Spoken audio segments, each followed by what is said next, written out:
Amin Mouloumaillou, bonsoir à toutes, bonsoir à tous. Je me retrouve à la Maison des Sports avec le capitaine d'un soir, Igor Anic du DVHB, après ce match face à Saintes. Un match compliqué, une courte défaite, mais ce qu'on a vu, c'est beaucoup de caractère et d'envie de cette jeune équipe du DVHB. Oui, le caractère, j'ai envie de dire, c'est important. Ça veut dire qu'on a montré qu'on était capable, même dans la difficulté, de garder espoir, de se battre et de se donner à fond et de revenir à la fin et de passer pas très loin de faire un petit exploit. Après, il faut aussi dire qu'on n'a pas mérité cette victoire. Ils ont été meilleurs que nous dès l'entame du match. Ils nous ont posé beaucoup de problèmes. Et on n'a pas, nous, fait ce qu'il fallait aujourd'hui pour gagner ce match-là. Donc on aurait pris des points ce soir, je pense que ça aurait été vraiment un hold-up. Là, en l'occurrence, ils gagnent et c'est mérité pour eux. Voilà, ils sont premiers, nous on a été troisième ce soir avant le match. C'est pas pour rien qu'ils sont premiers, ils ont montré qu'ils ont une équipe qui joue, solidaire, soudée, qui joue intelligemment, qui défend bien, qui attaque bien. Donc c'est dommage pour nous, mais c'est mérité pour eux. On l'a vu justement dans cette ronde, vous avez été régulièrement, on va dire, à -5 quasi tout le match, vous revenez sur la fin. Et à chaque fois, on a vu des pertes de balles, j'ai envie de dire, inhabituelles du DVHB, des ballons qui glissent des mains, des passes ratées. C'est quelque chose qu'on n'a pas vu cette saison. C'est quoi? C'est la fébrilité? C'est parce qu'on n'est pas loin de quelque chose et du coup, il y a un petit peu plus de pression dans ces matchs-là? Je pense que c'est un petit mélange de tout. Je pense qu'il y a, pour certains joueurs, je parle, c'est peut-être un petit peu de pression parce que tu joues contre le premier. Eux, ils te mettent la pression sur le terrain par leur style de défense très offensif et très agressif. Donc du coup, forcément, pour nos arrières, pour les joueurs qui se retrouvent sur le terrain, c'est plus compliqué.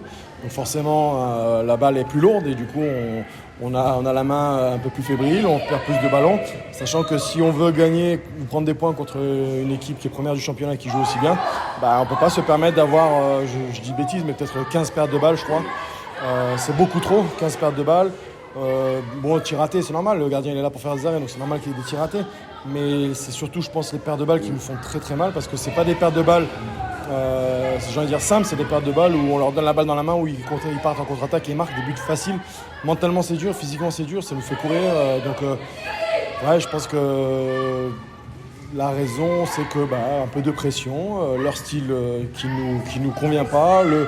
Les deux joueurs blessés, J'allais y venir justement,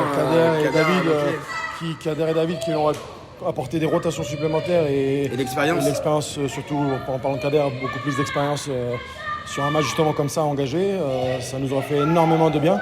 Mais voilà, une saison c'est fait de joueurs blessés, de joueurs absents. C'est comme ça, il faut jouer avec. Eux aussi, ils n'étaient pas complets, ils sont venus à 11 joueurs aussi. Donc c'est pas une excuse que je cherche, je dis juste que voilà, avec ces joueurs-là, ça aurait peut-être été un match différent.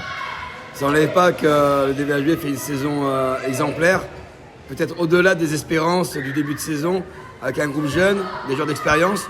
Tu en fais partie, ta carrière, on la connaît. C'est une belle aventure humaine que tu as vécue cette saison, malgré tout. Oh oui, non, carrément. Je suis content de finir ma carrière ici avec un résultat qui, je l'espère, il nous reste 2 matchs, mais qui, je l'espère, avec 2 succès, nous permettrait peut-être de rester dans le top 3. Ce serait, je pense, une belle récompense pour cette saison riche en émotions pour le DVHB. Est-ce que c'était attendu? Je ne sais pas. Peut-être qu'en montant tout de suite en N1 fédérale, peut-être que le club ne pensait pas qu'on irait aussi loin. Après, on a une bonne équipe, on a ce qu'il faut, on a un bon staff qui bosse bien, on s'entraîne bien, on joue bien.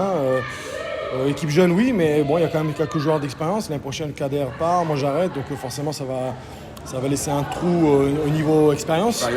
Après, ça va peut-être permettre justement de remplir ce vide par de la fougue et de la jeunesse qui peut-être conviendra aussi à l'équipe. Donc je l'espère et je le souhaite. Mais non, c'est vrai que pour l'instant, on peut qu'être satisfait de notre saison, mais on ne s'interdit pas de rêver de finir sur le podium. Alors justement, tu en parlais, je suis obligé de poser cette question. Tu arrêtes, c'est la fin de ta carrière, une carrière riche, une carrière belle, champion du monde, t'as quasi tout gagné, j'ai envie de dire. Ouais. Tu t'arrêtes ici à Draguignan sur une belle note. Qu'est-ce que tu retiendras de ta carrière? Tu pars léger, j'imagine, et heureux de ce que tu as accompli. Oui, non, je suis très heureux. Je pense qu'il y a plein de joueurs qui rêveraient d'avoir la carrière que j'ai eue avec le palmarès que j'ai connu. J'ai eu beaucoup de chance. J'ai vécu le plus haut niveau. J'ai vécu des maintiens en première division au dernier match à l'extérieur avec Saran. J'ai connu des clubs étrangers. J'ai même connu une expérience exotique au Japon qui m'a vraiment enrichi handballistiquement parlant, mais surtout humainement, parce que partir de là-bas avec ma famille, 3 enfants, c'était quelque chose. Donc et je suis content de revenir finir dans le sud où mes parents habitent depuis 25 ans. J'ai aussi commencé avant de partir on va dire, dans un cycle un peu plus semi-professionnel à 16 ans à Montpellier. J'étais à Saint-Raphaël, donc je suis un peu à la maison ici.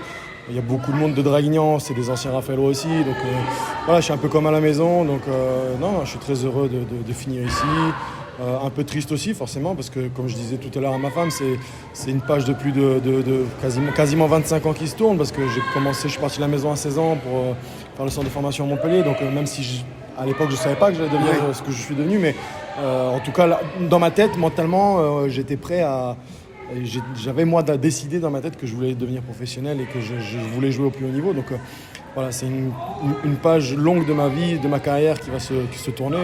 Mon père était pro avant, donc quand je suis arrivé en France à l'âge de 2 ans, mon père était professionnel. Donc c'est vrai que voilà, c'est une page conséquente qui se tourne.